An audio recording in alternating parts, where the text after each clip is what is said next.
momentum, principal survey statistician at Stats SA, Jean-Pierre Terblanche. Ore and platinum group metals drove the upward momentum, principal survey statistician at Stats SA, Jean-Pierre Terblanche. Iron ore was the most significant positive contributor in October, expanding by 24.8% and contributing 2.9 percentage points to overall growth. Nickel, manganese ore, chromium ore and platinum group metals also posted positive results. Terblanche says the industry produced less diamonds, copper, gold and coal. On a month-on-month basis, season-adjusted mining production increased by 2.1% in October, following a rise of 2.6% in September. Meanwhile, 8 of the 10 manufacturing divisions reported positive growth over this period. Manufacturing production increased by 0.2% in October compared with October last year. Director of Industry Statistics at Stats SA, Nikolai Claassen, says food and beverages and electrical machinery. Food and beverages was 1.9% and electrical machinery 6.5% stronger. Together, both divisions added 0.7 of a percentage point to overall growth. Claassen says 2 divisions weighed on overall performance. Glass and non-metallic mineral products was down 5.8% and wood, paper and publishing was 6.9% weaker in October. On a month-on-month basis, seasonally adjusted manufacturing production rose by 1% in October. This followed increases of 0.3% in September and 0.4% in August. Public Works Minister Dean Macpherson says he's prepared to take the flak for not making public building investigation reports into the George building collapse. Macpherson says he's doing so to protect the integrity of police investigations and to ensure those responsible are criminally charged. 34 people died in May last year when a near-complete apartment building caved in, injuring more than 70 workers, most of them foreign nationals. Lindsay Dentlinger has more. Following a recent visit to George to meet with the families of those who died and were injured in the building collapse, Minister Dean Macpherson says he's acting with their blessing to keep the various investigative reports that fall under his department under wraps. It is unfortunate, however, that several interest groups remain opposed to this at the expense of justice and the views and feelings of the victims and families. Reports from the Department of Human Settlements and Employment and Labour have also pointed to liability both within the construction industry and the regulatory environment.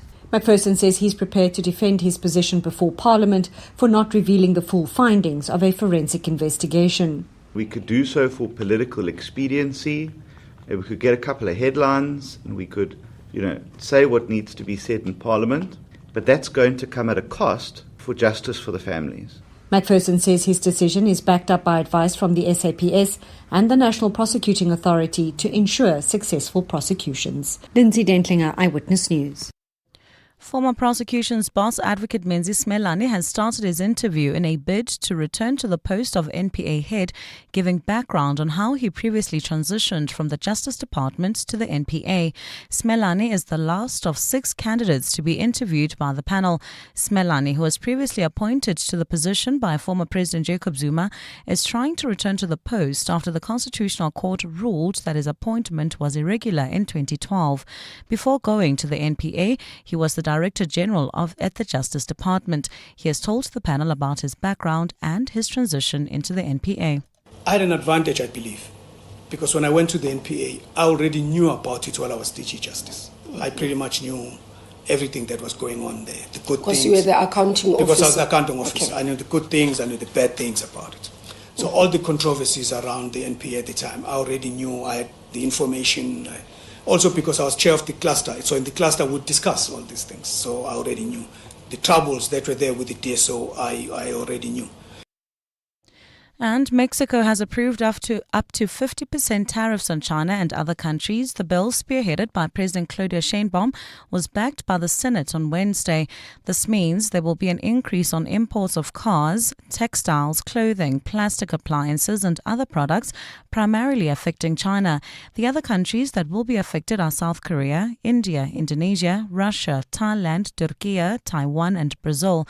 Sheinbaum must now ratify the tariffs, expected to take effect from the 1st of January next year. Gold's trading at $4,254.94 an ounce. The rand's at 16.87 to the dollar, at 22.65 to the pound, at 19.82 to the euro. Brent crude oil is at $62.21 a barrel. In your sport, the latest from the second T20 between India and South Africa. Hugo Broos happy with Bafana Bafana playing just one game ahead of AFCON. And Evan Etzebeth accepts his 12-game ban as he tries to justify his actions. Now look at your weather. Partly cloudy skies in store for Gauteng tomorrow, with afternoon showers and thunder showers expected. Joburg will drop to overnight lows of 14 degrees and peak at highs of 25. Pretoria is at 16 and 27. Vereeniging also at lows of 16, reaching highs of 26 degrees. A cloudy day for the mother city, along with fresh northwesterly winds tomorrow at a low of 18 and a high of 21 degrees. The top story in Eyewitness News this hour: the mining industry continued its winning streak in October after recording a jump in production. EWN, in touch, in tune and independent. For the latest, visit ewn.co.za or download the EWN app. EWN Traffic. Well, at this stage in Tembisa, heading towards Pretoria, slow-moving traffic, R21 northbound approaching Olifantsfontein Road. We still have bumper-to-bumper traffic in Midrand traveling towards Centurion. N1 northbound between the Patrol Interchange and Olifantsfontein Road. If you're traveling through Edenvale, heading towards Bedfordview, there's slow-moving traffic, R24 westbound between Edenvale Road and the Kiluli's Interchange. In Southgate, traffic remains sluggish on the N12 westbound. That's heading towards Soweto, approaching the Deep Kloof Interchange. We also have slow-moving traffic in Sandton. This is heading towards Midrand. M1 North between Marlborough Drive and the Patrol Interchange, while in the Mother City there's bumper-to-bumper traffic in Muizenberg. This is on Main Road between Camp Road and Gulf Bay, and there's also traffic congestion on the N1 outbound between the Foreshore and Belleville. If you come across any other traffic issues, please WhatsApp us on 072-702-1702. There's more EWN on air, online, and on the EWN app. And now, The Money Show With Stephen Grootes on 702. Let's walk the talk. The Money Show with Stephen Grootes is brought to you by ABSA CIB. Discover the latest trends shaping digital assets across Africa. Download the ABSA Africa Digital Assets Insights 2025. Good evening to you. Welcome to the program. 8 minutes after 6. I'm Stephen Grootes. Nice to have you along on The Money Show. I was asked by someone today, have I noticed that there are sort of fewer people around? I haven't seen that. Coming to Sandton, I've actually noticed more traffic. I do come into Sandton kind of in the middle of the afternoon, so a bit of a strange time and certainly not the usual. But I do get a sense that things are still very busy. I don't think the major centres have even started seeing people leave yet. Obviously, when the schools go on holiday, a lot of patterns get disrupted. But I think so far, things are pretty much like they were last week. I suspect tomorrow will be quite busy, and Monday, being between a weekend and a public holiday, I think Monday is going to be a very different day. Actually, I think things will calm down quite a lot. We'll be talking to the Competition Commission in a little while. They want to talk about, we want to talk to them about their draft guidelines on minority shareholder protections. We'll also look at the latest quarterly employment numbers and what they tell us about our trends. I've got some things to say about that conversation, actually. We'll look at business confidence. Our business confidence numbers seem to be much higher than they've been in some time. Richard Downing's the economist who compiles that business confidence indicator for SACI, the South African Chamber of Commerce and Industry. And news over the last little while. So cocoa prices are down dramatically by 45%. Should make your chocolate cheaper. The other thing that's so interesting is that dairy prices have really started to fall through the floor. Now, New Zealand is the biggest producer of dairy. They produce more milk than anyone else. I don't know if something's happened there. Maybe they, got their grass growing or something. I have no idea what produces more milk. But it's fascinating because it'll have a big impact on some of the products that you do consume. And not so much milk, I think, because I think most of our milk comes from here. But butter, a lot of imported butter in South Africa, a lot of imported cheese too. I think that might well have a bit of an impact on those prices. Good to have you along. It's 10 minutes after 6. The Money Show. With Stephen Grootes, live on 92.7 and 106 FM. Streaming on the Prime Media Plus app. And DSTV channel 856. I'd like to ask you a personal question, and I hope you don't mind, but I'd like to ask, how many jobs do you have? Do you have one, more than one, 2, 3, 4? If you look at streams of income, and I don't mean, if you've got investment income or property income or something like that, I'm talking about actual work that you do. How many jobs would you say that you have? And I mean, you see it in economies around the world, the move to the gig economy. And in some ways, there's so many opportunities. You can do so much more. But I think it also means that people are working harder. And it's kind of hard to say because, 30 years ago, you weren't working with cell phones and email on your phone and WhatsApp and all the rest. And before that, you weren't working with a computer at home at all. So anything you did that you took home had to be paper-based, and someone would have to call you on a landline and hope you were there and hope that the teenager took the right message and all the rest. But how many jobs do you do? And I'll tell you why I ask. Because the latest quarterly employment statistics look at market trends, and they can see that our economy actually lost formal full-time jobs, but created formal part-time jobs. And I know, for example, in China, the number of people who are in a kind of gig economy has grown dramatically. In Europe, people talk about it all the time. And that's happening here too. Now, there might be opportunity for you. You can sort of work every hour of the day if you want. But normally you work every hour of the day because you have to. And that's a different story. So please, if you don't mind, on 072 702 1702, how many jobs do you do? The Money Show on 702.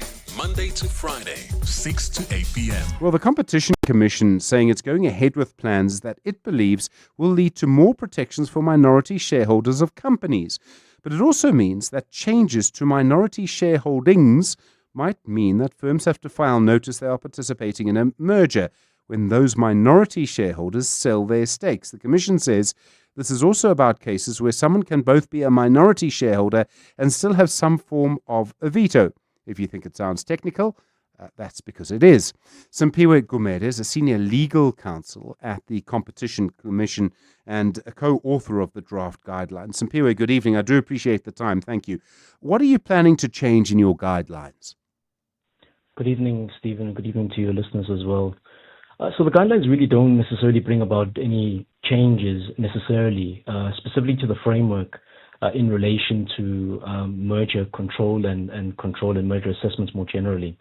The fundamental purpose of the guideline really is to try and indicate a policy position that the Commission is really taking, which is basically just confirming positions that have already been confirmed by the Competition Appeal Court as well as the Competition Tribunal, and similarly are followed in Europe as well. And that's just in relation to the understanding of control, but specifically looking at minority protections and what role they play within the broader business community and space, as well as within merger control more generally. Okay, why would minority shareholders need more protection? I accept what you say about you just following sort of competition tribunal rulings, but what protections do they need which they didn't have before or didn't have before those rulings? So it's not necessarily about giving them protections. I think the guidelines really, in the way in which they're framed, are framed in such a way that they actually recognize the fact that there are these protections that minority shareholders have. So, for example, if you have a look at Annexure B of the actual guidelines itself, and I do encourage your listeners to have a look at particularly Annexure A and Annexure B, there's a recognition by the guidelines that in transactions and in merger transactions, some shareholders may not necessarily acquire controlling stakes in a particular entity, but what they may very well acquire as a result of a transaction might be, for example, some form of minority protection that might be there. For example, a particular veto right, or, for instance, the ability to approve or not approve the strategy of the firm. So what these specific guidelines attempt to do, and specifically with reference to Annexure B, what they're simply trying to do is to recognize the fact that these are rights that minority shareholders do have and sometimes do gain as a result of transactions. And so with these specific rights, they have quite a telling say in relation to the direction, the strategic direction of firms. Would it be another way to put it if we put it like this? And let me just sort of suggest it in this way, that what you're trying to do is get to the heart of who really controls what a firm does. So if it's someone has a 51% shareholding, you presume that person or that entity has control. But in some cases, because of the way things work, maybe because of the way because of the way that shareholders have sort of been sold or diluted or whatever, or cross agreements, all sorts of things.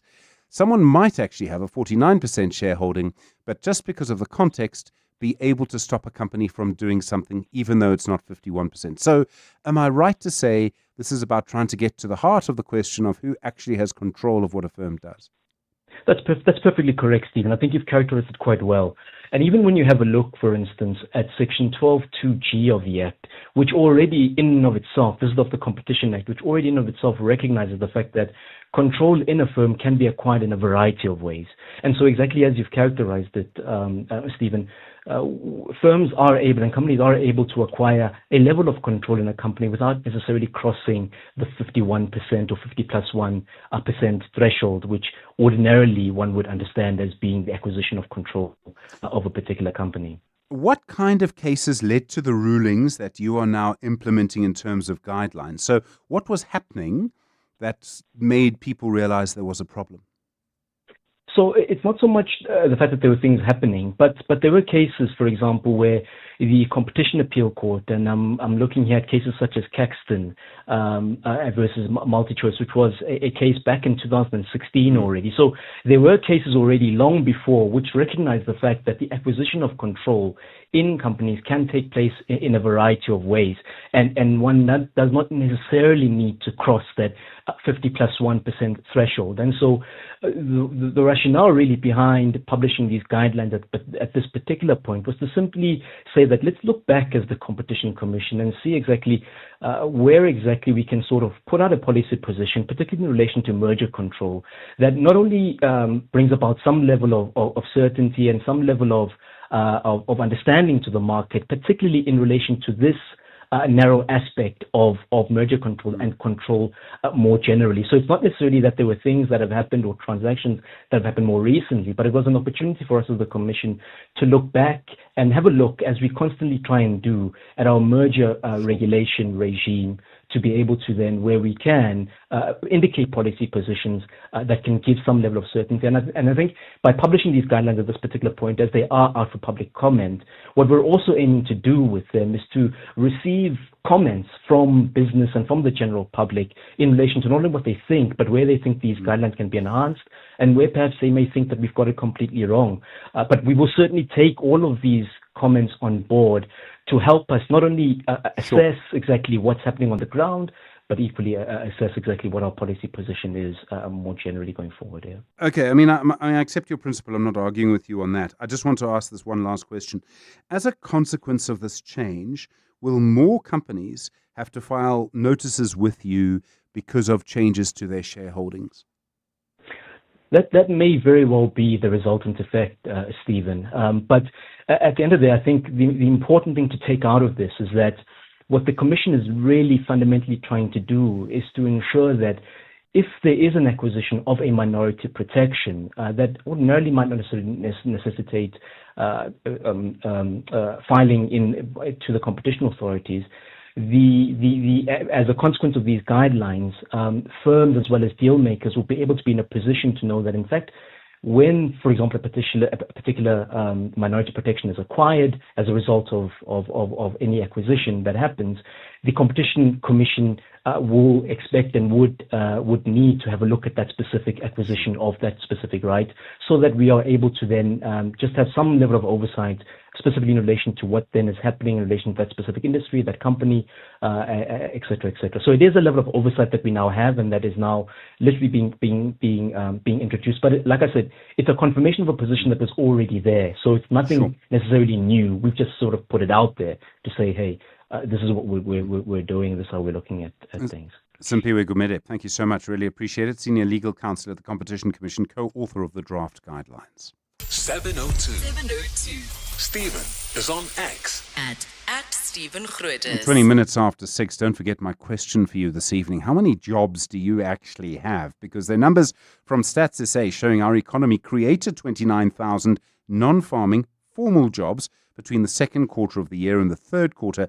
But while we created 50,000 new part-time jobs, 21,000 full-time jobs disappeared. Dr. Miriam Altmans, Director at Altman Advisory. Miriam, good evening. Good to talk to you on The Money Show. So many people I speak to now in all sorts of different parts of the economy tell me they have more than one job. What's driving this big change? And it's an international change, really, to a kind of gig economy. Well, it's not just gig economy. That's how most people in the world make a plan, is that they have multiple things that they do. It's just that maybe historically in South Africa, that wasn't how people worked, but it's not just a gig economy. It's how, like I say, most people in the world make a plan. Are we seeing it gathering pace here? I mean, I know many people who will tell me that their parents had one job, now they have three jobs. Well, yeah, and like I say, it's not necessarily a bad thing. It may be that people, that's why sometimes, like in the National Planning Commission, we would talk about a livelihood rather than just a job per se.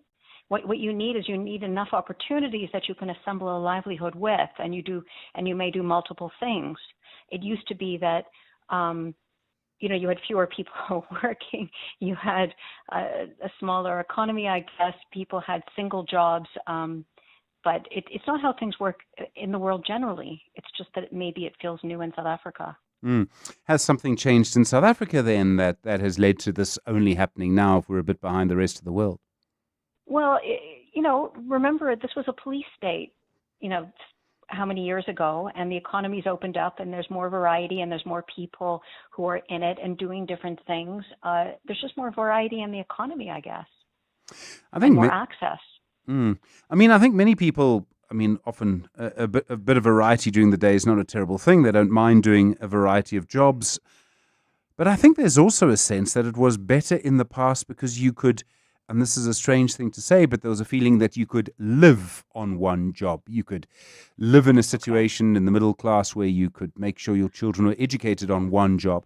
I don't think that's how people feel now. Yeah, so let's just remember also, just to put it in perspective, in South Africa, it wasn't better before because a very small group of people got these good jobs, and then there was a majority of the population, as we well know, that was excluded. So if you're white, you may be feeling that things aren't going the way that it was. Having said that, a lot of the research, when I was at HSRC some years ago, I did a lot of work on the services economy. Now, most jobs globally, not just in South Africa, but globally, even in countries that do well in manufacturing, like China and Korea, the vast majority of new jobs actually are in services. Now, the thing that's happening globally is that most people, including the United States and all these countries, are not able to make ends meet because services jobs tend to pay less. Now, I'm not talking about the high-tech kind of person, but the vast majority of people in the world, what they're doing is they're cleaning and doing your nails and washing your hair and security and all sorts of stuff like that. So now there's a lot more thinking in both developed and developing countries like South Africa about the need for social security and social protection. The thing about a part-time job is that, I think most people wouldn't be doing more than one job unless they felt they had to. So to assemble that livelihood, as you call it, they're doing it because they absolutely have to, and they're possibly working. Many of people are working very long hours to do that. Oh, sure. So I'm not saying that it's fine and easy. The issue is that the system needs to be supportive. So if you've got strong social networks and you've got fallback systems and strong communities, and the cost of living is low, then you can make a plan. If you're in an economy like in South Africa, where most people find it expensive, the security networks don't work that well, et cetera, then it's quite hard, and it holds the country back, actually. So again, this is why even countries like India, Brazil, South Africa, historically, these kinds of countries didn't think about systems of social protection in this way, but increasingly around the world, countries find that they need to do that. So like, you remember when the United States, when the federal government shuts down, the first time it shut down, you saw federal workers like within a week or 2 weeks were in bread lines. I don't know if you remember that. Yeah, very well, yes. So when I was doing a lot of work. We introduced the idea when I was at HSRC many years ago, like 20 years ago, about thinking about this concept of working poverty. I got that idea from an economist, James Galbraith, in the United States, because he was showing that people who had worked their entire life in the United States, that it was very common for working class people. You work your entire life, you think you should be able to retire, but people were actually below the breadline, like in other words, below the poverty line.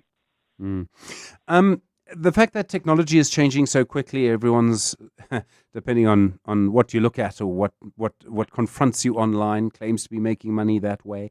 That's that technological change. I'm sure that's playing a factor. Oh, sure, but it always does.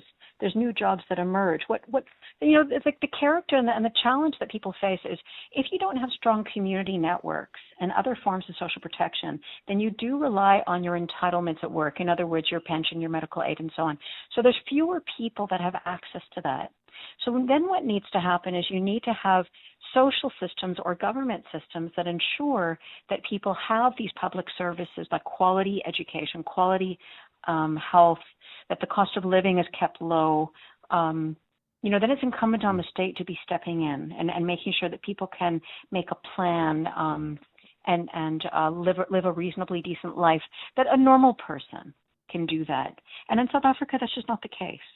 Dr. Miriam, as we know. Yeah, Dr. Miriam Altman, thank you. Director at Altman Advisory. My question, how many jobs do you have? 27 after 6. The Money Show. The markets. Petri Redeling-Hayes is founder at Herenia Capital Advisors. Petri, good evening. The rand going, at one point below 16.90, so stronger than 16.90 to the dollar. Obviously, the U.S. Federal Reserve had a hand in that, but still the rand going very nicely.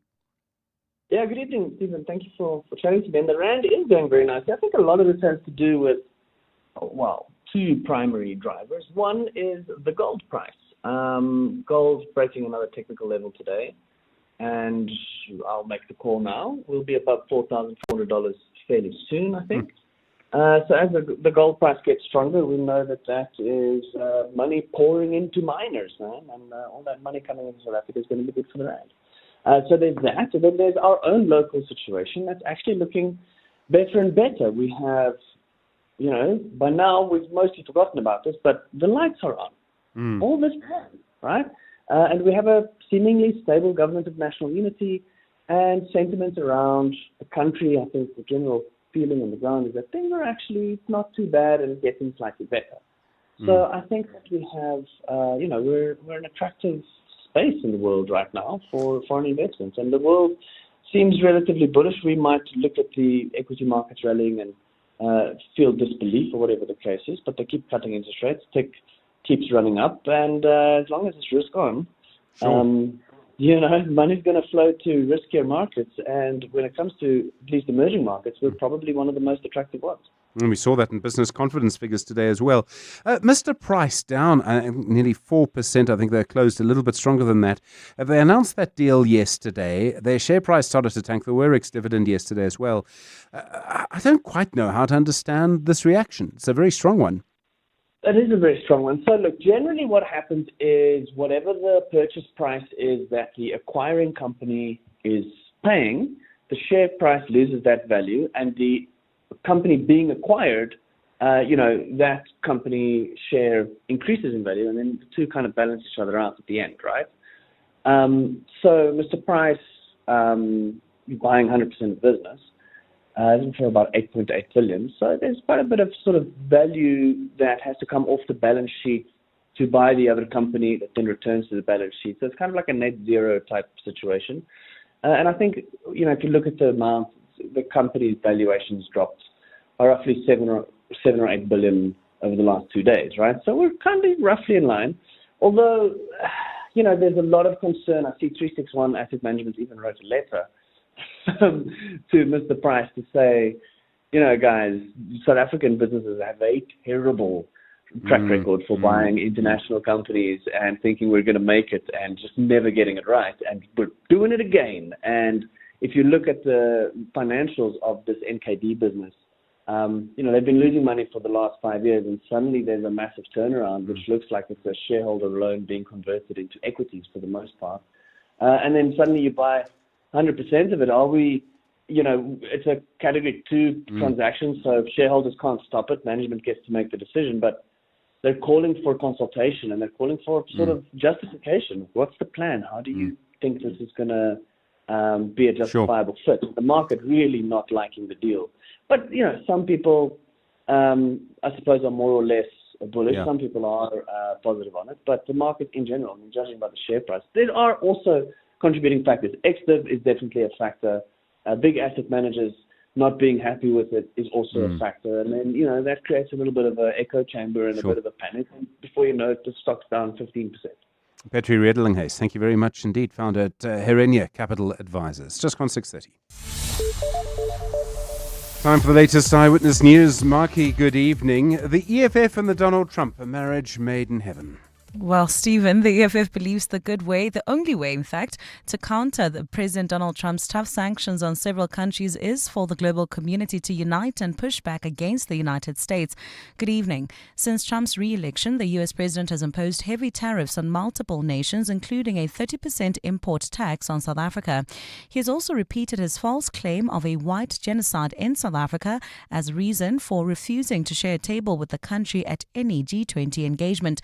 Speaking to the media on the outcomes of the EFF's Central Command team meeting today, party leader Julius Malema said countries must stand together against Trump. Donald Trump is the new Hitler that the world is faced with, and failure to recognize this reality will result in devastating consequences for the global political and economic order.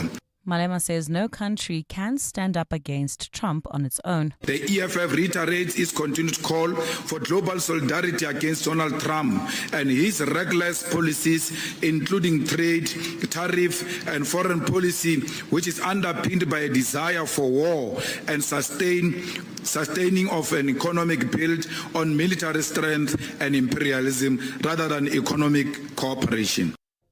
The DA has welcomed the allocation of more than 5.2 million rand to protect Western Cape schools over the holidays. During last year's summer break, 47 incidents of burglary or vandalism were reported at 34 schools in the province. Items damaged or stolen included electrical appliances, food for learners, bathroom fixtures, fencing, security equipment and windows.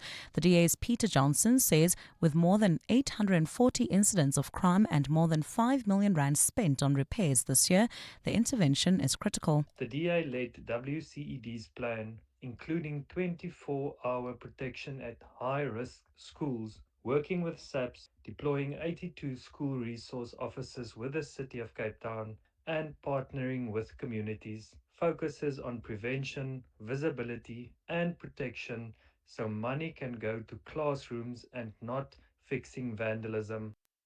Tributes are pouring in for rap and TikTok star Junior King, who died in a car crash this morning. The Gqeberha native, whose real name is Dilgath Ferreira, died when the vehicle he was travelling in collided with a truck on the N1 near Verkeerde Vlei in the Free State. According to police, he was in the back seat with 2 children. Both drivers survived while the 3 other occupants of the vehicle were transported to hospital. Some fans have posted tributes on TikTok. Tell me that what I saw on Facebook now is nonsense and Junior King is still alive. I'm so sorry to him, his fans, his family, his followers. Really, this is really sad because South Africa has really lost a real talent, the young age. And Tanzania's main opposition party says more than 2,000 people were killed in a week of election violence, calling for sanctions against officials it accused of crimes against humanity. President Samia Suluhu Hassan was declared the winner of the October 29th polls with 98% of the vote, but her government was accused of rigging the polls and overseeing a campaign of murders and abductions of her critics that sparked nationwide protests and riots. Opposition party Chadema's Deputy Chairperson John Heche told local reporters that Tanzania witnessed mass killings of more than 2,000 people and more than 5,000 injured in the space of just 1 week. He said the violence was carried out with direct involvement of the state and that it amounted to crimes against humanity. A look at your weather. Partly cloudy skies in store for Gauteng tomorrow with afternoon showers and thundershowers expected. Temperatures will drop to overnight lows between 14 and 16 degrees and peak at highs between 25 and 26 27 degrees. A cloudy Friday for Cape Town, along with fresh northwesterly winds at a low of 18 and a high of 21 degrees. The top story in Eyewitness News. The EFF believes the only way to counter President Donald Trump's tough sanctions on several countries is for the global community to unite and push back against the United States. EWN Traffic. Well, at this stage in Edenville, traveling towards Bedfordview, there's bumper-to-bumper traffic, R24 westbound.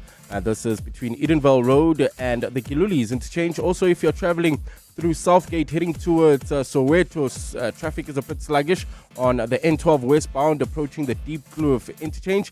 In Rudaport, heading towards the Leratong Kagiso area, expect some delays on Randfontein Road. This is between Collet and Adcock.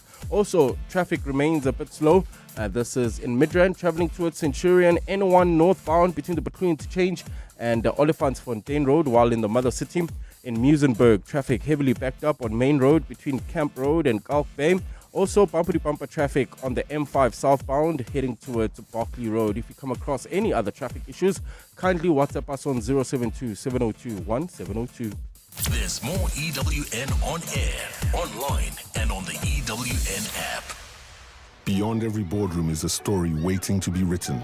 A story of a business and its potential, of a community that thrives, a hospital that serves, and energy that powers millions of dreams. It's a story that only gets better with a partner that has the expertise and solutions to make it a reality. At ABSA CIB, we are invested in your story, and we invite you to write it with us, because your story matters. ABSA, an authorized FSP and registered credit provider. Sure, your phone's from there. Your kids' toys? Definitely. But your SUV? No thanks. The Mini Countryman from 9,899 Rand per month with Mini Select Finance. Visit mini.co.za to book your test drive. Select offer only available from Mini Financial Services, a division of BMW Financial Services South Africa Pty Limited, an authorized financial services and registered credit provider. Offer exclusively applies to the Mini Countryman. Initiation and service fee apply. Offer linked to the current prime rate, calculated on a 10% deposit, 48 monthly installments, final GFV payment, and 80,000 kilometer contract limit. Changes to the deal and optional extras will impact finance offer. Offer valid until 31 December, subject to stock availability. T's and C's apply. At Checkers, we do more so you get extra this Christmas. With festive savings like Coca-Cola Original Taste Less Sugar Soft Drink 2 litres, 5 for 100 Rand. And Koo Canned Baked Beans Sweet Corn Mixed Vegetable or Garden Peas, any 7 for 99 Rand. Plus, stand a chance to win your share of 7 million Rand in prizes. Simply buy any 3 qualifying products and swipe your extra savings card to enter. Valid until Sunday, only at Checkers Hyper. T&Cs apply. WhatsApp Stephen on 072 702 1702. Well, I was asking tonight on 072-702-1702 how many jobs you have. But actually, as is your right, we got some very interesting comments coming through tonight about the Competition Commission and its policy and this change in their guidelines. Hello, Stephen. A lot of words, a lot of guff words, a lot of innuendos and allocations, etc., etc. However, the competition did not moan when Coca-Cola took over the entire soft drink company market, which they happily own 95% of now, and that PepsiCo came in as an outside American company, bought up all our bakeries, and hence we've got no local bread bakery at all. All of this belongs now to American companies. What about all the clothing companies that's owned by 1 or 2 large entities? I don't know what exactly he's talking about. Bye-bye. Hi, Stephen. One of the challenges for investors, and particularly like ourselves, we're venture capital investors, we often have a minority stake. We almost always have a minority stake. And so there's some key decisions that we want to have a say in. But those decisions are like having access to the handbrake. It's not about control. It's not controlling the strategy. It's not controlling the typical things in the business. But it does make sure that there's not a massive change in direction without our ability to say so. And I think it's quite a difference between a protection, a minority protection, and a control. But what worries me is the statement here is like, just because you have access to the ability to block something doesn't mean that you're controlling. It could just mean that you're protected from being dragged into situations that you wouldn't want to be. So it would be great to have a bit of direction on what the view is there. It's Brett from Stellenbosch. Great, thanks very much. Yeah, very interesting that, actually. I mean, Competition Commission policy is interesting because you're getting to the heart of what you're actually trying to do. And I wonder if maybe there's an investment school there, but there might just be a conversation about that. But I think it is quite interesting to just understand what the aim actually is. And that's why we had the conversation. Your views, of course, coming through this evening. 011 88 30702 021 446 0567. EWN Sport. Solakele, good evening. Welcome back to the Money Show studio. Where were you last night? I can't remember. Just a little gallivanting with the Bafana Bafana team. Yeah. Yes. The Proteas, how are they looking? Well, Stephen, they posted 213 for 4 in their second T20 against India, as Quinton de Kock top scored with 90 and Donovan Ferrer finished unbeaten on 30, while Voran Tajarakavi was the pick of India's bowlers, taking 2 for 29. In response, the home side are currently 112 for the loss of 4 in the 14th over, requiring 102 runs in 39 balls for victory. At the creases, Varma on 50 alongside Pandya on 17. In football, Bafana Bafana head coach Hugo Broos has praised Ashwin Lapalus' maturity that since his move to Orlando Pirates. The winger made his national team debut in 2023 and has been a mainstay since, registering 5 goals and 8 assists. That form has carried over to his club side following his move from Polokwane City, and he's contributed 4 goals and 6 assists from his 22 matches in all competitions for the Buccaneers so far this season. I see him working now. He works a lot. He's dangerous on the ball, good passing. He becomes very important for Orlando Pirates, and he also becomes very important for Bafana Bafana in the past games. He scored goals, he's always dangerous when he is on the ball. He helps us a lot when we don't have the ball. He progressed a lot. I'm very happy with him, even when he's small, but he has the energy of someone who is 2 times higher than him. At the same time, Bruce says he's not allowing himself to think about his impending retirement as he looks ahead to his penultimate tournament as a coach. The 2026 FIFA World Cup will be his last campaign after a 40-year football career. I think it will be a very emotional moment, the moment we have to leave America because we are out of the World Cup, because then I will feel that this is the end. I don't want to think about it, and even when people ask me that question, I said, yeah, okay, we will see. It's still 8 months, so I want to enjoy what will come. I want to enjoy the AFCON. I want again to do good results with that team, and I want also that we show South Africa in the World Cup. And Eben Etzebeth has accepted his 12-match ban for an eye gouge on Wales flanker Alex Mann, but maintains it was not an intentional act. Etzebeth will be out of action until April after an independent disciplinary committee handed down the sanction. The double World Cup winner took to social media to offer a detailed explanation of what transpired and maintains he never intentionally targeted Mann's eyes. Tholakele Mganga, Eyewitness News Sport. The Money Show on 702. Monday to Friday, 6 to 8 p.m. 17 minutes to 7. Just to update you, by the way, on the Electricity Ministry 2 nights ago, you would have heard a conversation with some of the people involved, and Carol Payton, of course, the journalist who broke the story, looking at the fact that the tenders which government has issued and the Electricity Ministry has issued that will see foreign companies coming in to help us sort of rebuild our national grid, that their BEE partners won't need to have any expertise whatsoever.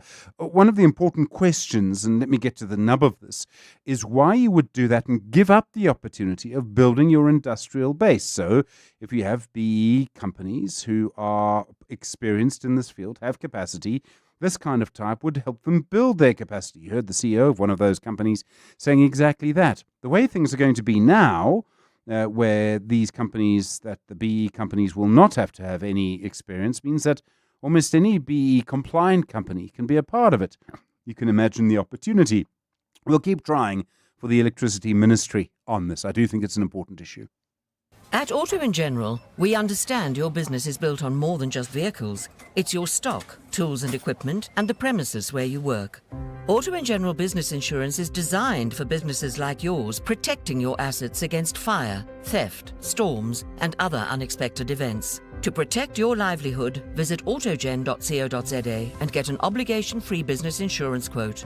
Auto & General, never not there. Auto & General is a licensed non-life insurer and FSP. T's and C's online. Running a business can feel like a solo mission.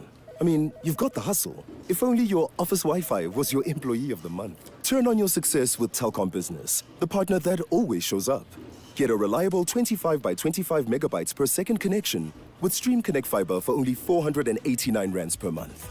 This summer, your business deserves the best. Visit telkom.co.za/business for deals that connect your business. T's and C's apply. Telkom Business. Possible begins here. Small businesses are anything but small. They're the backbone of our communities, the dreamers, the doers, the ones who keep Mzansi moving forward. That's why 702 and Capitec Business Banking are putting them in the spotlight. Every Thursday between 6 and 8 p.m., catch Small Business Focus with Capitec, where we showcase the hustle, heart, and the secrets to thriving in today's economy. Your vision matters, and with Capitec, you're never building it alone. Small Business Focus with Capitec, the business bank for everyone. Thursdays between 6 and 8 p.m. on 702. Capitec Bank is an authorized FSP 46669. 702 with Stephen Grootes. Email him on stephen@702.co.za. Well, after data earlier in the week showing consumers are feeling more confident, today news that businesses are feeling more confident too. The SA Chamber of Commerce and Industry saying their business confidence index higher in November than it's been for many, many years. Richard Downing is an economist who compiles the index for SACCI. Richard, good evening. You say in your release the main reason for such a big increase in confidence was the large number of foreign tourists in the country in November. I presume the G20 and the B20 were big factors in that. Well, I think, one must look on a broader base for the reasons for this increase in the confidence index. And I think it's got to do with the global context we're operating in.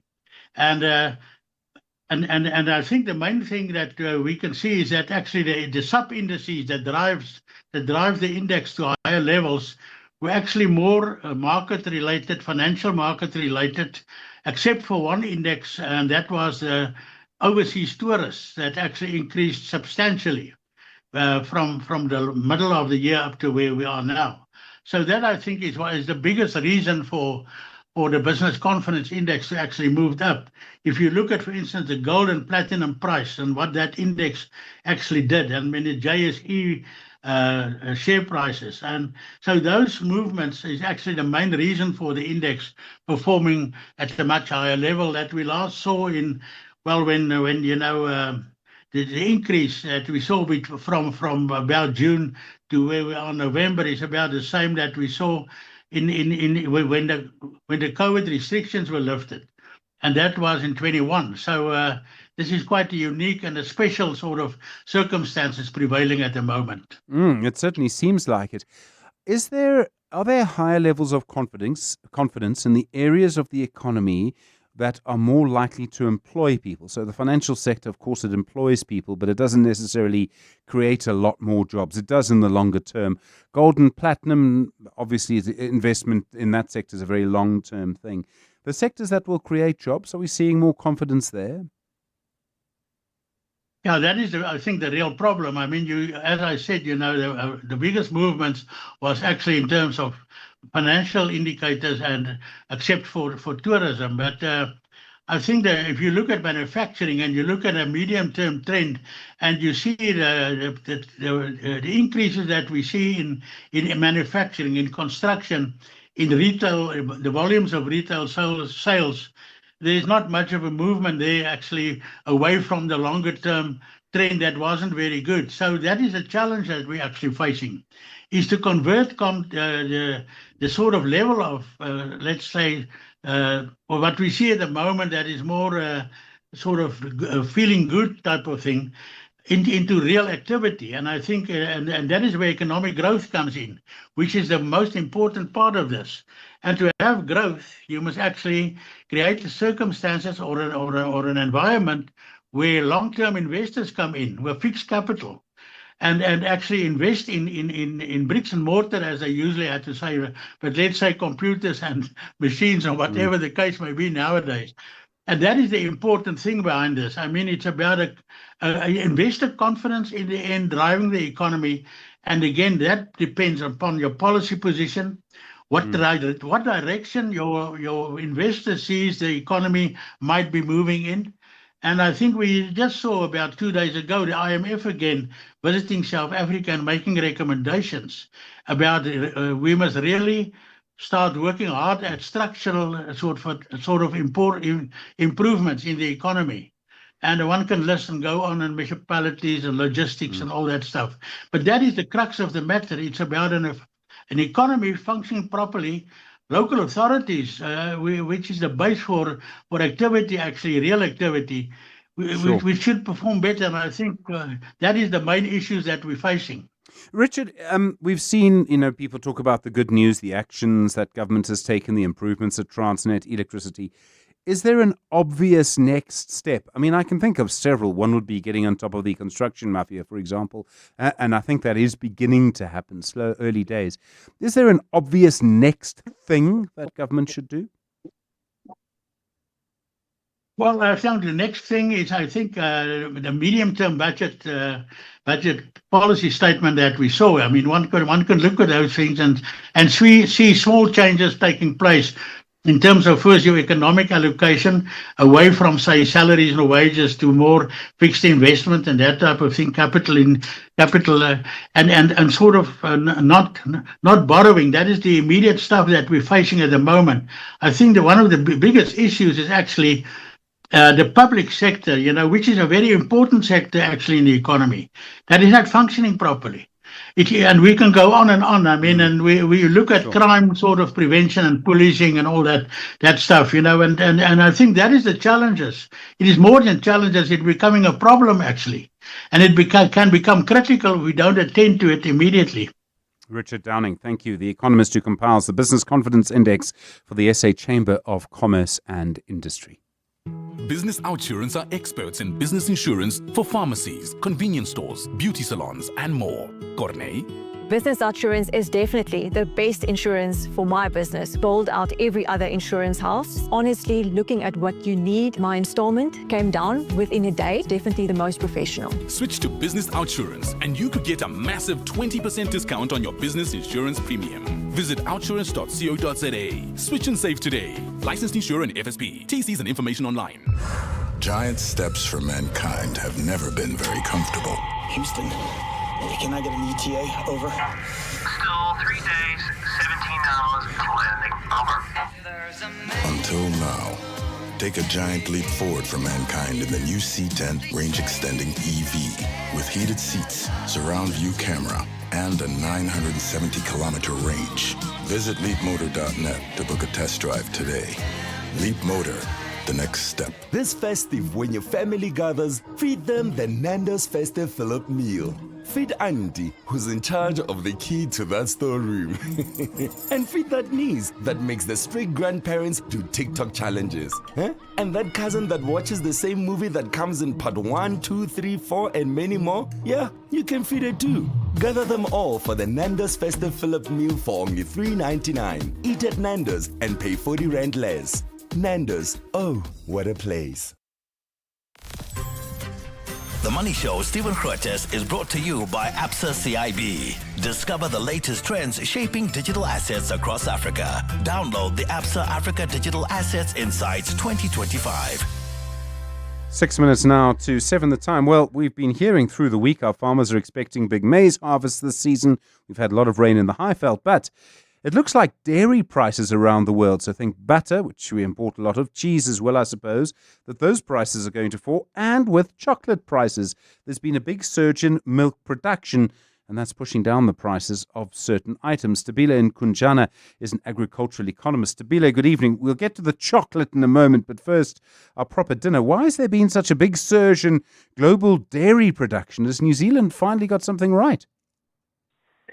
Good evening to you, Stephen. Yeah, it seems like New Zealand is getting back to its former glory because I remember it has always been a leading, dairy producer across the world. And of course, once countries that are influential, such as New Zealand or even the European Union, which is also big, the global supply is always going to be, increasing at that time. And it seems like we are experiencing that. And not only that, another issue is that because of milk and other products that are there, they're not necessarily staple products. They are sort of, supplementary foods. So once economies are not doing very well, the demand was not really there. So when we have a subdued demand and oversupply, then it's always going to be the case where we're going to see, the prices for all the products like butter, as you're mentioning, and of course the milk itself. I'm presuming that most of the milk we consume is actually produced in South Africa. Are we going to see people importing milk here in some way, looking for a market? Given that now it's because once you have bigger players that are very influential, you can never know how the market is gonna react. But the general view is that once because for instance, you're correct to mention that South Africa, we produce very larger amounts of our own milk, and actually we're even donating in terms of selling it. But there are products that are dairy that we do buy, from the likes of cheese that are coming from the countries in the European Union. So those products are going to relatively go down, which is a good thing for the consumers, especially those that are really into cheese and other products that are made of milk. But generally, that's how the situation stands. But for South Africa specifically, as for milk, we are really doing good. But there are products, especially processed products, that we do buy outside. We're seeing also cocoa products. Cocoa prices are down. And it's been a big story of the last year. They're actually, and cocoa obviously goes into chocolate, it's down 45% on the year. Wow. That's a significant one. I remember, I'm not sure if it was with you, but I did discuss it some time ago when we had a record of around $12,000 per ton of cocoa last year. And that was very much a shocker for a lot of people, with a lot of people saying that this is how is this happening. But there were a lot of drivers to that, and one of them was the fact that about 60 to 75% of cocoa from the world, it comes primarily from the West African countries, largely Cote d'Ivoire, Ghana, and Nigeria, and that region was experiencing an El Nino, that is a drought kind of a situation. So therefore, that really impacted the production. And once countries that are very influential like that, and with the concentration of having the cocoa itself, that surge was expected. As a result, we saw, that surge to the 12,000. But for now, we are feeling roughly just around a little bit, $6,000 per ton of cocoa, which is still a little bit higher, but relatively lower compared to what we saw last year. So this somehow is some good news. Especially for the lovers of chocolate going to the festival and even to the earlier of, the February's for the guys that are into Valentine's and all that. I presume chocolate prices are fairly sticky, by which I mean that they were probably quite careful to increase the price quite slowly. They wouldn't have wanted to shock people. It's also something I'm told you can live without. But now, now you're in a position where prices are coming down, and unless there's a nice big price war, which would be wonderful, people might keep the prices where they are. They've also probably got some money they'd like to recoup. The thing with market, Stephen, is that, because, for instance, if you talk about chocolate now, you're talking about the value addition of it. And if you are to look at the countries that dominate that, it's the likes of Germany, Belgium, Italy, the European Union, because that's where the chocolates are coming from, which is exactly where South Africa exports its products, So as a result of that, we have seen the spillover into our market. But of course, the market is always going to be careful in terms of how things look like, because remember, another issue that has been impacting cocoa, it has been a disease. They call it swollen shoot something, particularly from the West Africa. So those are some of the issues that, we cannot really say, in the long run. But at least for now, things are really looking, good for everyone, including the sellers of the chocolate, and then of course the buyers. But we are hoping that things are going to stabilize, because there's a lot that is happening across this. If it's not the disease outbreaks, it is the speculative trading in it because of the imbalances in the market and the changes in the production dynamics, and of course the exports themselves. Tabile Nkunjana, thanks very much indeed, an agricultural economist. Fascinating to see how quickly things change, and normally you see big stories when prices go up, but when prices go down, you don't see the same story. But the story here is it's 45%. That really is extraordinary. We'll talk about the US and their new visa waiver program issues. It's around your social media. We'll talk about small businesses and the end of year as well. And don't forget Investment School tonight. Zaronia and Jaiba. What am I talking about? I'm not entirely sure, actually, but I'll know by 8 o'clock. Good evening. You're with The Money Show. It's just gone 7. This is EWN. Good evening, I'm Maki Malapo. The mining industry continued its winning streak in October after recording a jump in production. Mining output surged by 5.8% year-on-year in October after it increased by a revised 1.4% in September. Iron ore and platinum group metals drove the upward momentum. Principal survey statistician at Stats SA, Jean-Pierre Blanche. Iron ore was the most significant positive contributor in October, expanding by 24.8% and contributing 2.9 percentage points to overall growth. Nickel, manganese ore, chromium ore and platinum group metals also posted positive results. Blanche says the industry produced less diamonds, copper, gold and coal. On a month-on-month basis, season-adjusted mining production increased by 2.1% in October, following a rise of 2.6% in September. Meanwhile, 8 of the 10 manufacturing divisions reported positive growth over this period. Manufacturing production increased by 0.2% in October compared with October last year. Director of Industry at Statistics at Stats SA, Nicola Claassen. Food and beverages was 1.9% and electrical machinery 6.5% stronger. Together, both divisions added 0.7 of a percentage point to overall growth. Claassen says 2 divisions weighed on overall performance. Glass and non-metallic mineral products was down 5.8% and wood, paper and publishing was 6.9% weaker in October. On a month-on-month basis, seasonally adjusted manufacturing production rose by 1% in October. This followed increases of 0.3% in September and 0.4% in August. Employment in South Africa's formal non-agricultural sector edged up in the third quarter of 2025. This is according to the latest quarterly employment statistics released by Statistics South Africa. The survey shows a gain of 29,000 jobs, with employment rising to 10.5 million in September. Nukanyam Tambo has the details. The community services industry recorded the highest job gains during the reporting period, adding 39,000 jobs. Modest growth also occurred in trade and mining. These gains were offset by losses in business services, manufacturing and construction. The transport and electricity industries saw no change. Despite the marginal growth quarter-on-quarter, the year-on-year figures paint a different picture. At least 79,000 jobs were lost between September 2024 and September 2025. Nogukanya Mdambo, Eyewitness News. The ANC's 5th National General Council has declared the party must draw up a renewal charter, which will be a guiding framework in its quest for renewal.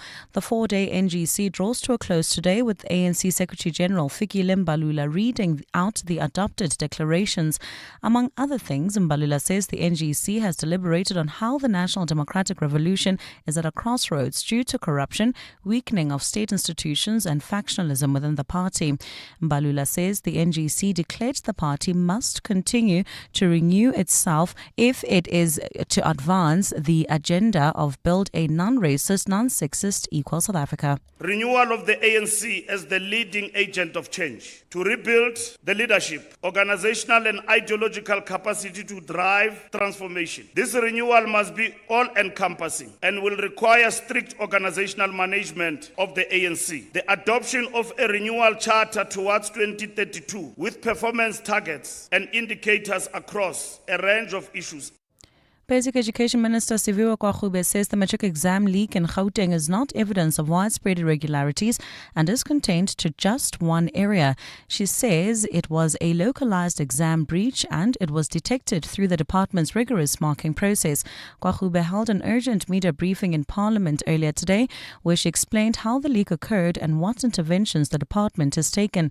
Babalo Ndenza has more. Minister Siviwe Kwagube says exam markers detected irregularities during the marking of English Paper 2, which triggered an immediate investigation. She says learners had given answers that are too similar in one of the questions. Kwagube says the leak was allegedly shared via a USB device and is contained to 7 schools in the Pretoria area, with 26 learners implicated. Our investigations show that this incident was limited to a few individual learners across 7 schools in the Pretoria area. There's no evidence of systemic, widespread breaches, and as such, we don't expect this to affect the credibility of the NSC. Kwahube says today's briefing was not an announcement of a system failure, but rather to demonstrate the proof of the strength and effectiveness of the marking process. Babalo Ndenza, Eyewitness News, Parliament. And U.S. forces have seized an oil tanker off the coast of Venezuela, marking a sharp escalation in Washington's pressure campaign against Nicolas Maduro's government. Speaking at the White House today, President Donald Trump said the tanker was the largest one ever seized.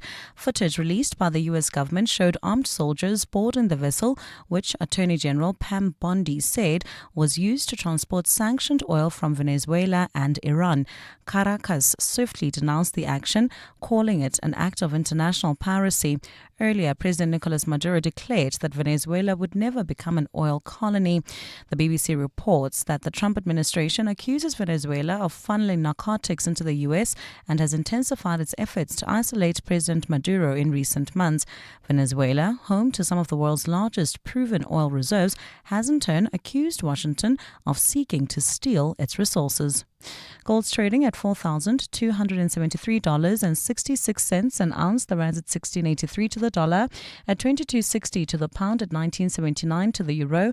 Brent crude oil at $60.90 a barrel. Well, at this stage, free-flowing traffic across most parts of 702 land.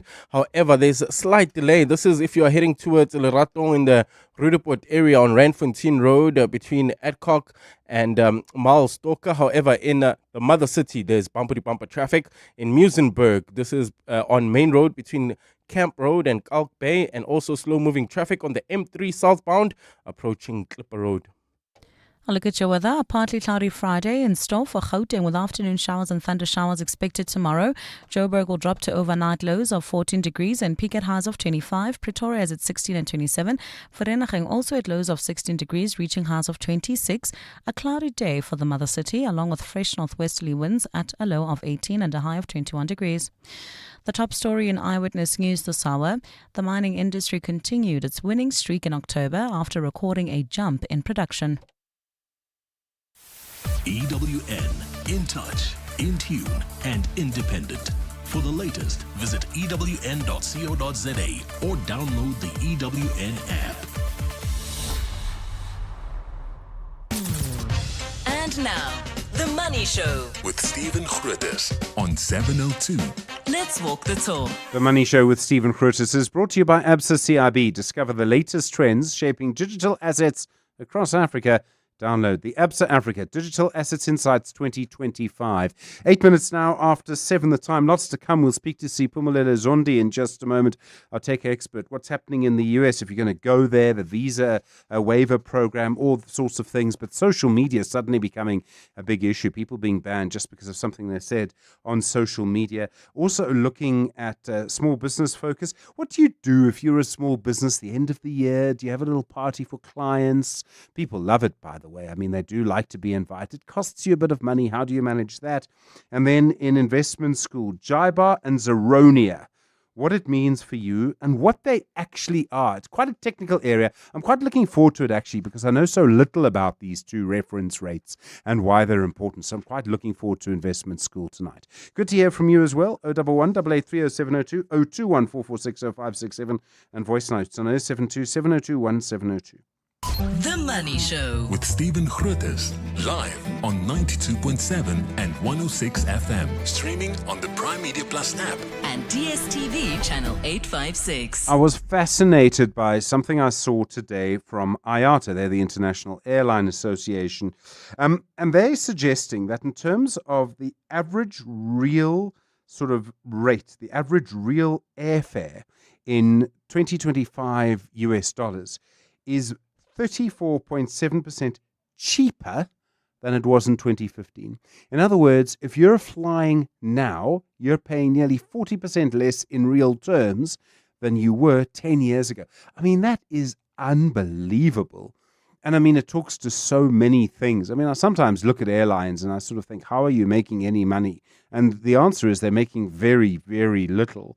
And we've seen that in South Africa, actually. Quite a few have sort of gone under Terrible phrase to use with an airline, but quite a few have been sort of grounded, let me say it like that. There are, of course, one in particular that seems to be doing particularly well, but the airline industry making very little money per passenger. And I do wonder what will change. Is there too much capacity? Are not enough people flying? I don't know if it's just that. I think globally, if you look at what's happening in the US, there's a big problem with their infrastructure. Their airports are not as good as they should be. You see some fantastic airports in other parts of the world, parts of Asia, some parts of Europe, but parts of Asia particularly. And just that infrastructure, I think, has an impact. Now, people worried about regulations in Africa. Visa restrictions are a major issue. You just don't get the demand that you should. But sure, next time you're on an airline and they don't have the movie you want or you can't get the drink that you want, just remember, you're paying nearly 40% less than you were 10 years ago. The Money Show, Tech Thursday. Well, Siphumelele Zondi joins us now, of course. And Siphumelele, good evening. The US is saying it's going to look at social media histories of people from countries that don't require a visa. So this means that when you arrive in the US or when you apply for a visa or whatever it is, you could actually find that people are going through your X, your LinkedIn. I mean, they've been doing that a bit before, but they certainly seem to be ramping it up. Hello, Stephen. And yes, it seems like it's something that they want to do a lot more of. And they're even saying that they want access to emails from the last 10 years. You think that some of the conversations we have in your email are private messages that you could be having with family, potential employers, even, and other individuals. But it's social media, and it's now being extended to emails as well, and also social media of people from about 40 countries, because it's about 40 countries that have a visa waiver to enter the U.S. They want to look at your email. That's what they're saying. They're saying that it's still a proposal at the moment, yes. But they're saying it's an email for the last 10 years, and it's a proposal that they've put out to the public. The public has about 60 days to comment on this and to say whether they agree with this move or not. What are they looking for? And let's be clear, aren't they just looking for people who are anti the US President Donald Trump? And you know what? On social media, there are plenty. Oh, totally. That's what it is, right? They're looking for people who probably have been critical of the United States of America and its laws and some of its actions, especially of late in the rest of the world. Maybe also they're looking for your political views, because a lot of people do share their political views. And when they now go into your email, they probably are looking for stuff that you haven't even shared publicly. You probably shared it with friends and family, but you haven't really shared it publicly. I'm fascinated by how they would do this, because they would want to do it quite quickly, right? And they must be using, I don't know, software from Palantir or someone, AI in some way, because you can't go through, I mean, if you had to sit down and go through a teenager's social media, I mean, trust me on this, Siphumelele, you don't have the time. I mean, they must be using some very clever software to do it. Well, totally not. They probably would have to consult some sort of AI in order for them, because when you think about the airport and how difficult it is to get everybody through as it is. So now you have a whole lot of people who you have to go through every social media platform that they've ever been in. And it's different from when they've applied for a visa, because there you keep the passport for, let's say, a couple of days while you do the work. Here it's at the airport and they need to go through very quickly. So they would probably have to consult some sort of AI tool in order for them to do this effectively, if it's going to pass at all. They've been doing this a little bit. I mean, I've heard of cases where people from visa-exempt countries, Britain was one, I think there was an Australian example, of people who said certain things and found themselves being turned back when they arrived at the US. I mean, they've been doing this a little bit already. I don't know how effective it's been. Yes, especially for your high-profile individuals. I'm even thinking there was South Africa is not a visa-free country, travel to the U.S., but there's even been Nota is a music producer from South Africa who mentioned that he'd posted something and suddenly a visa he'd received was revoked to the U.S. So he could no longer go there, even though it had initially been granted. So they have already have started doing this, especially this year more than before. One of the things I find interesting is that if you want, say, Stephen's social media accounts over the last 3 years or even 5 years, that's fine. But over 10 years, people change so dramatically. So not just that your views change, but you know the old claim, oh, my social media was hacked, right? And what you'd be able to do is you'd be able to say that post 10 years ago didn't come from me because I looked different, I had a completely different profile picture, I had a beard, I had hair, whatever, I don't have those things anymore, whatever it is. You'll be able to do that. I mean, you start to get into a really complicated space when you're trying to prove something from 10 years ago. It goes beyond that, right? Because it also goes to whether it's not going to chase away travelers as well, especially from those, because the reason they're visa-free countries is because they are countries that are probably are better than most countries economically, and they have very, very many options in terms of where they can go. So when they now know that they're going to be stopped at an airport and they're going to take a very long time to be processed, and there's going to be in a way an invasive method that's going to even look through their private conversations where they've shared private information with certain individuals, and think about all the things you share on your email with your employer when you're applying for stuff, etc., etc. And so would people not then want to go elsewhere as opposed to a space where that might be problematic? Have we seen other governments doing this, acting against people on social media? I mean, I know of cases where people have been arrested for things they've said on social media, but that's usually very political.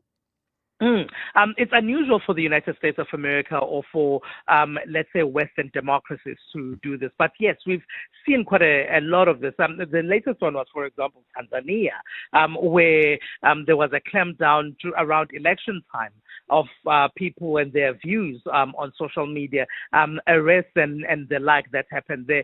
So it happens quite often, even social media shutdowns, when governments feel that people are engaging in content or conversations that are untoward towards the state. It's rare that you've seen it being done by a Western government in the way that is proposed by the United States of America. I mean, some people might censor themselves. Might be a bit late now, I suppose. But social media, I think, is changing so much anyway. I mean, obviously it depends, but I know some people just don't spend nearly as much time on certain parts of it. X has lost a huge number of users. Something does seem to be shifting, and I don't know how useful this is going to be to the US.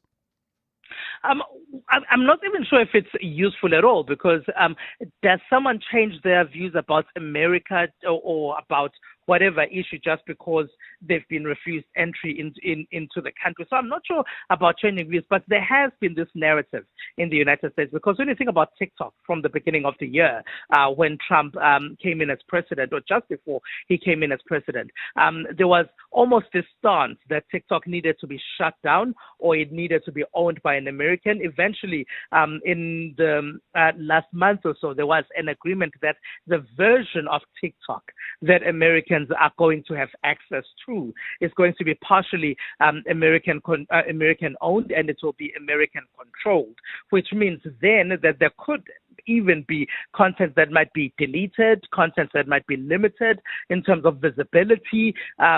So there has, even before Trump took over in this second and last term of his, this view that there needed to be more control of conversations that people are having on social media and what they have access to and what's visible to Americans especially. Siphumelele Zondi, thank you so much. So interesting to watch this play out. Our tech expert on The Money Show. 19 minutes after 7, Small Business Focus is next.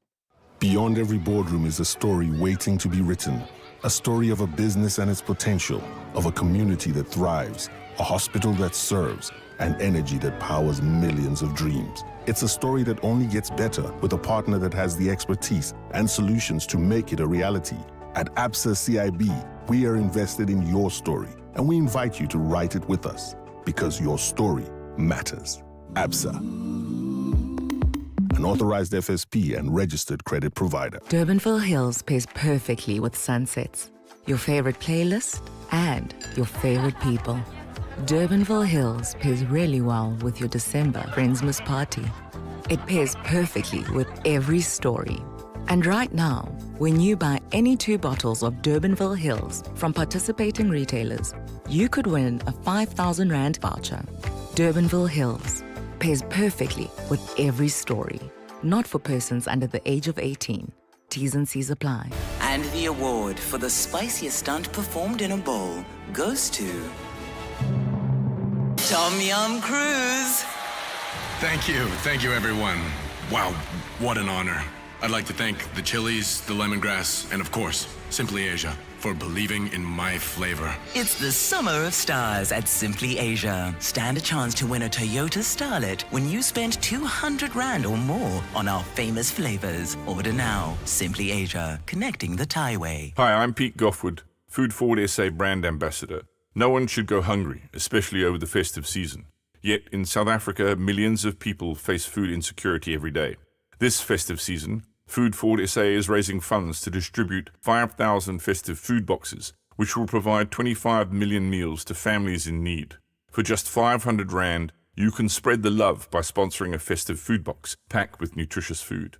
To donate, visit foodforwardsa.org today.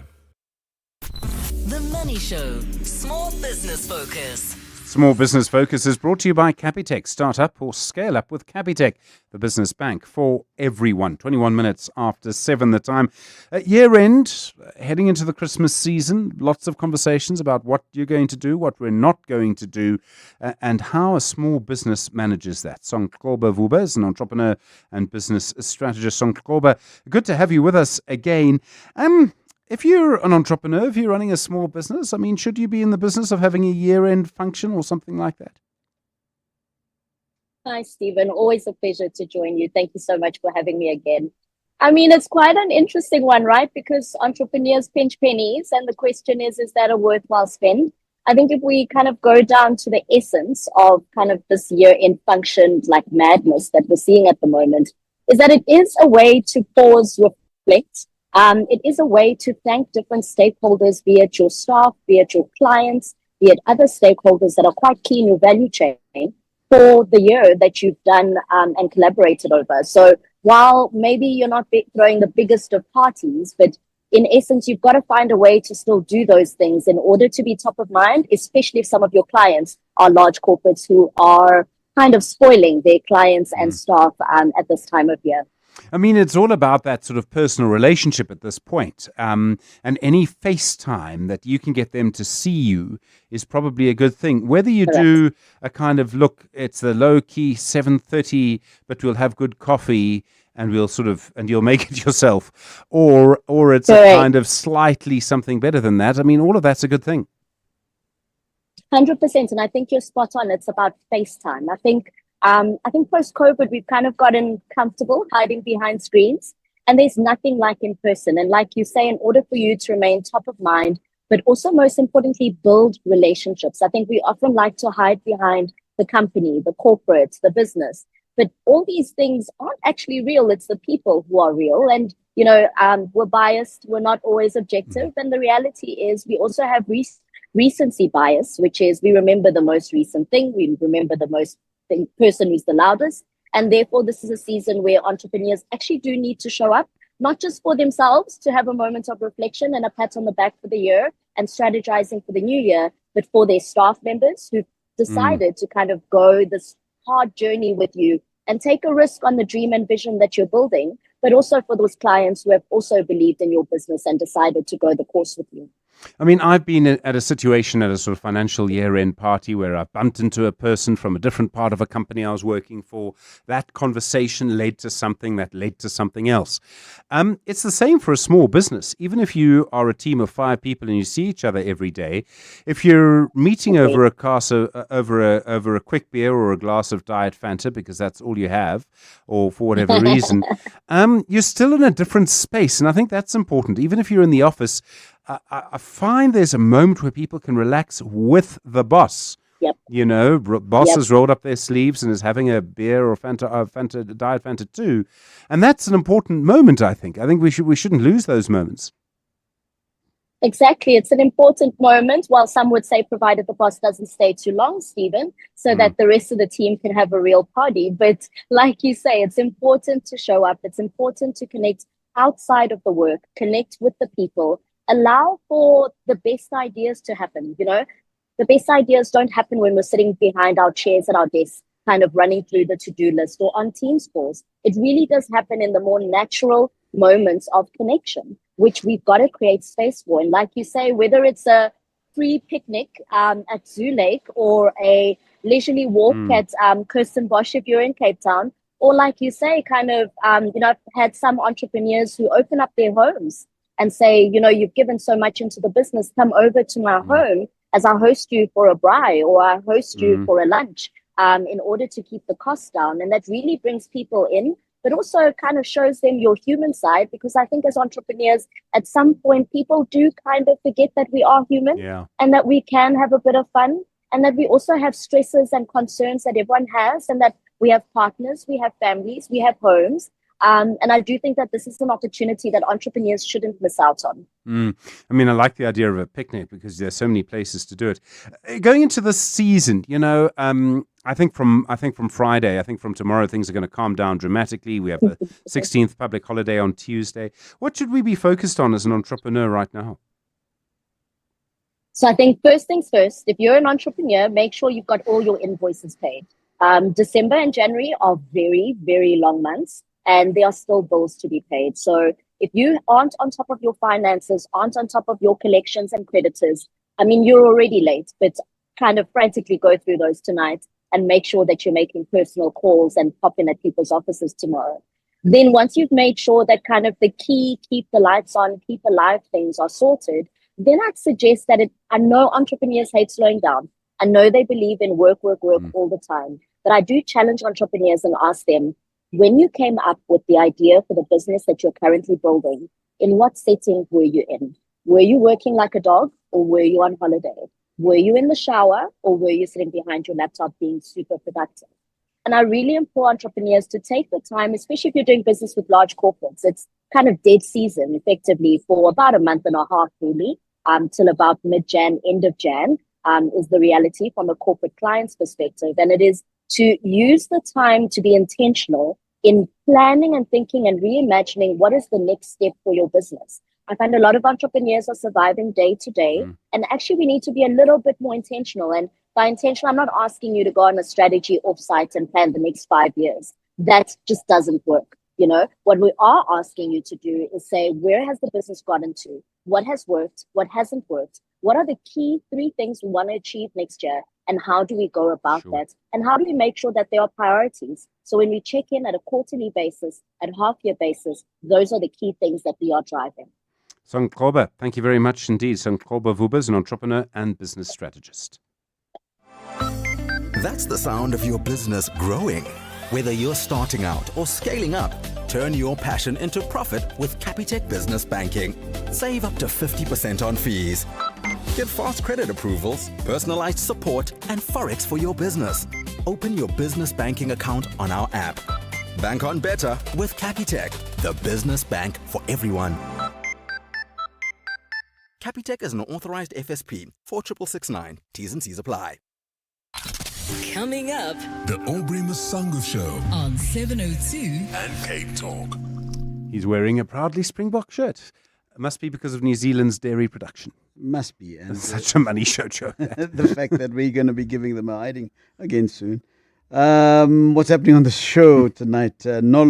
Nolo Malebane joins me this evening in our Psychological Matters feature.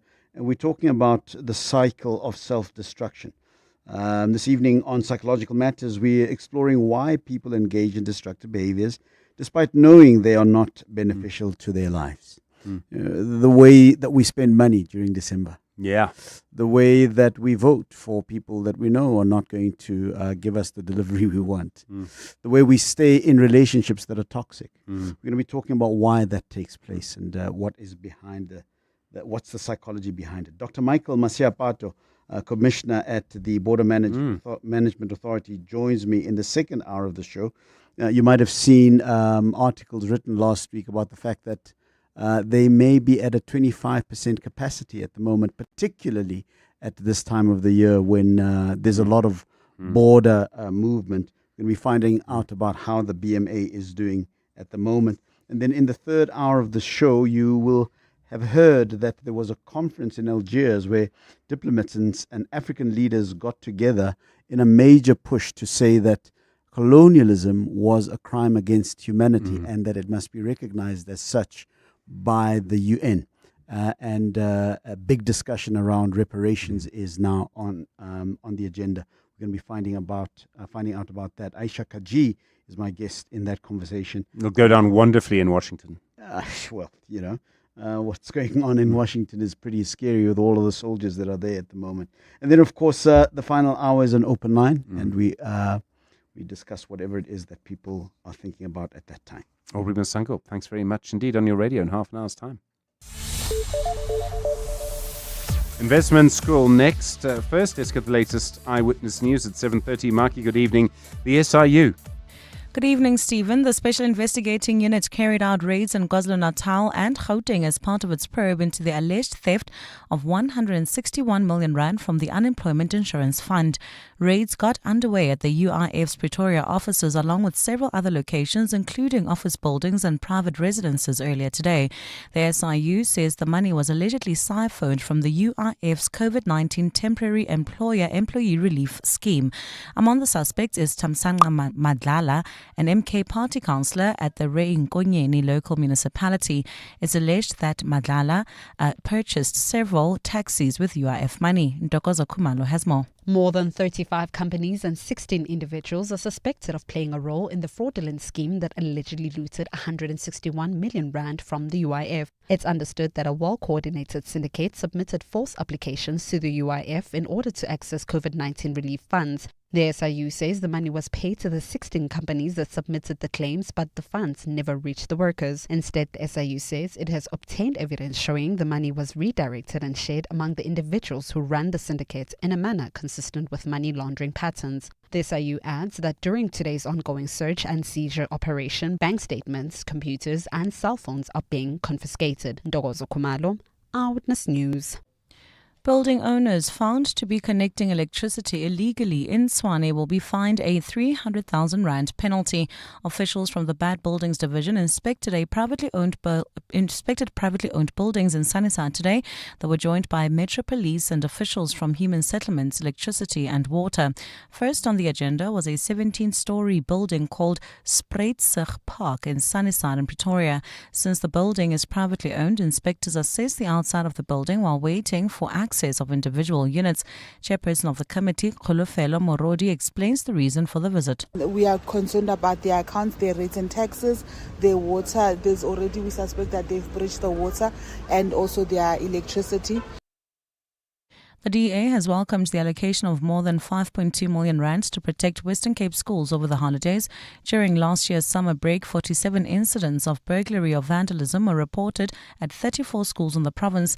Items damaged or stolen included electrical appliances, food for learners, bathroom fixtures, fencing, security equipment and windows. The DA's Peter Johnson says with more than 840 incidents of crime and more than 5 million rand spent on repairs this year, the intervention is critical. The DA led WCED's plan, including 24-hour protection at high-risk schools, working with SAPS, deploying 82 school resource officers with the City of Cape Town, and partnering with communities. Focuses on prevention, visibility, and protection so money can go to classrooms and not fixing vandalism. And in Pakistan, former spy chief Fiaz Hamid has been sentenced to 14 years in prison. This is on charges including interference in the country's politics, in essence accusing him of working with ex-Prime Minister Imran Khan to destabilize the nation. Hamid's arrest in August last year was prompted by what the military described as multiple instances of violation of the Army Act following his retirement in December 2022. The intelligence chief is considered the second most powerful position in the Pakistan military. A look at your weather. A partly cloudy Friday in store for Gauteng with afternoon showers and thunder showers expected tomorrow. Temperatures will drop to overnight lows between 14 and 16 degrees and peak at highs between 25 and 27 degrees. A cloudy day for the mother city along with fresh northwesterly winds at a low of 18 and a high of 21 degrees. The top story in Eyewitness News. The Special Investigating Unit carried out raids in KwaZulu-Natal and Gauteng as part of its probe into the alleged theft of 161 million rand from the Unemployment Insurance Fund. Some numbers bring instant stress, like a speeding fine, another petrol price hike, or that one debit order you forgot about, again. But not all numbers bring panic. Some bring calm and actual life-saving support. With 24/7 emergency support and over 300 ambulances, ER24 is there when you need us most. Don't wait for an emergency. See it, say it, save it. 084 124. Mntanami, uthando has no return. Stay, ubekezele. It's what makes you a woman. A home is built with patience and quiet. Thula. Don't answer back. Just keep the peace. That's what we were taught. When you see it, you see the line between love and nokubekezela. Abusive behavior should never be excused. Search Bright Sky SA and bring the signs of GBV into focus. Connecting for good. Vodacom. The pain of losing a loved one is never easy. It will leave you feeling overwhelmed. At Clientele, we understand that burying loved ones with dignity truly matters. Our funeral plans pay out cash within just 24 hours and you receive 200 Rand airtime when you claim to make those important calls. Plus, we cover up to 13 people on one plan. SMS funeral to 31586. That's 31586. Clientele Life is an authorized FSP and licensed life insurer. T's and C's online. Standard rates apply. The Money Show. Investment School. 24 minutes now to 8 the time. Well, earlier this week on The Money Show, you heard a conversation about the fact that the Johannesburg Interbank Average Rate, JIBAR, is being phased out. It's being replaced by the South African Rand Overnight Index Average, which is known as Zeronia. I realize Zeronia sounds like a place, but it is in fact a rate. Now, these are reference rates that you have no direct control over, but they do have an indirect effect on you, particularly on your loans and your mortgage. So tonight on Investment School, what are these rates? What do they do? How do they work? Who moves them around? What on earth are they for? And why are we moving from JIBAR to Zeronia? Sidumisile Zakali is a senior associate in banking, finance, and projects at CDH, and Astrid Rabe is an associate director at Deloitte. Good evening to you both, and I really appreciate the time. It's such a fascinating subject, so thank you for coming. Let me start with you, Sidumisile. Good evening, and why do we have these different reference rates, and what are they actually? Good evening, Stephen. Good evening to your listeners. And thank you for having me on the show tonight. So just to start off, we had JIBAR, which is a forward-looking rate built on submissions by a panel of banks. And the market realized that those banks were thinning out, and so the quotes became less representative. So this is now being replaced by Zeronia, which is now a transaction-based rate derived from actual overnight Rand deposits. So in plain language, Stephen, we're moving from an estimate to a measured reality, which will offer us greater transparency, robustness, and an alignment with monetary policy. So in essence, these are the rates, and yeah, so we use them in cash markets, basically. We need to go back a little bit here. What on earth are they for? So I understand what an interest rate is. It's the rate at which the Reserve Bank lends money to other banks, because the Reserve Bank changes, lowers or raises the interest rate to other banks. Those other banks transfer that raise or drop to me. What are these reference rates for? Thanks, Stephen. We use the reference rates which underpin the markets, as I mentioned earlier. So it's basically how we derive our interest rates in the loans that are offered by banks. Astrid, do other places have rates like this as well? Are there other rates, not just these two, that people use? Good evening, and thank you for having me. So there are a lot of different rates that are out there. Your JIBAR rate is a very specific rate in that it's an interbank rate, right? So JIBAR, Johannesburg Interbank Averaged Rate. So it's not something that your typical consumer will really come across. The normal kind of rate that someone will have on their home loan will typically be a prime rate. That's what everyone knows. But there are certain instances where you might have a JIBAR rate that links into it. And yes, there are many different rates out there, but this is a particular benchmark rate that is being phased out now. As Silumisile also mentioned, due to thinning of the market, but there was a much broader issue. So an interbank rate isn't something that is specific to South Africa. It is a global rate. They often refer to as eyeball rates. And there was a lot of manipulation of the rate. So it's traders that actually went and they had to go and submit the rate at the end of the day, and that opened it up to manipulation. The new Zaronia rate that is being introduced in about a year's time removes that element of manipulation. So it is a very representative rate. It is a very robust rate. And as such, it's just a much better rate to be using. Okay. I really need to go back to the very beginning with this. It's quite technical. Why do we need a reference rate in the first place? I'm trying to get to what purpose it serves and why do we even need it?